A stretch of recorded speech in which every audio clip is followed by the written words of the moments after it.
a nice person doesn't mean you deserve a particular person or a relationship, because what other qualities do you have? People think that because they're a nice person, the person standing in front of them that they're trying to talk to or interested in, or the person they have a crush on, is theirs, or that they deserve that person just because they have an interest. I really had to suck it up and realize this on my personal journey. Number one, the nice guys and the nice girls be making trash ass decisions. Like, I would sit there with some of my exes and they would tell stories about how their ex-wives or their ex-girlfriends treated them in the dating stage. And then I wouldn't say it out loud. Don't come after me. I would say it in my head, but I'm like, and you still married her? That's crazy. But then I would rationalize it as, okay, I'm hearing these stories about how people treated you in your past and you married them, but you not trying to marry me. So like, how that work? And there's multiple answers to that question, but number one, when people normalize chaos in their life, the peace that you bring makes them feel uncomfortable. Like, I told one of my exes, you probably prayed for me, but you don't have the capacity to receive the blessing that you prayed for. And that's not necessarily a knock to him. It's just like, people theoretically understand that they want to be in relationships, but they don't practically exhibit the behaviors or do the things to be in successful relationships.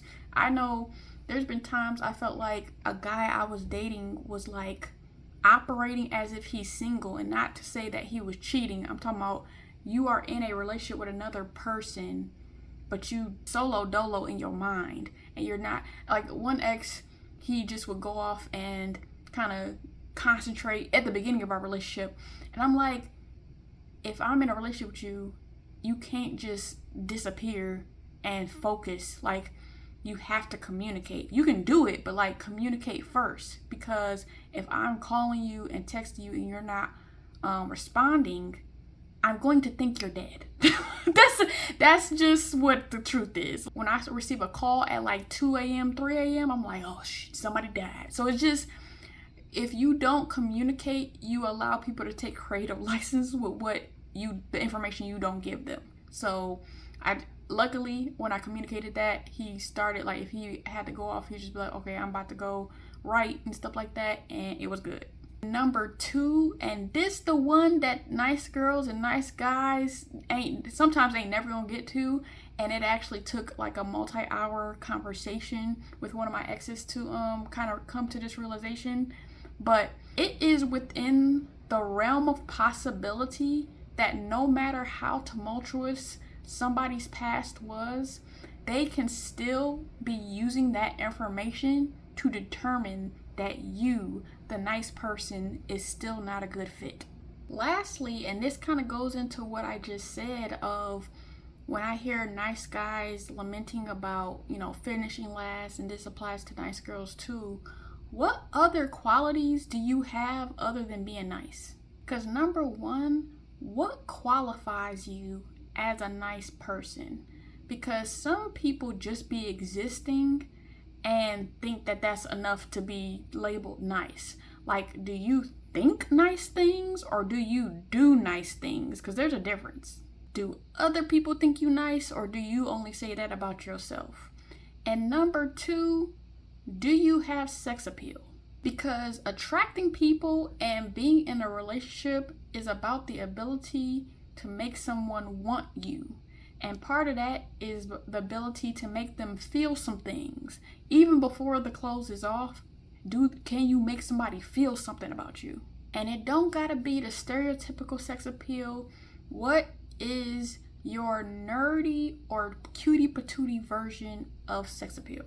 What's not clocking to a lot of people is that being nice is what friends do.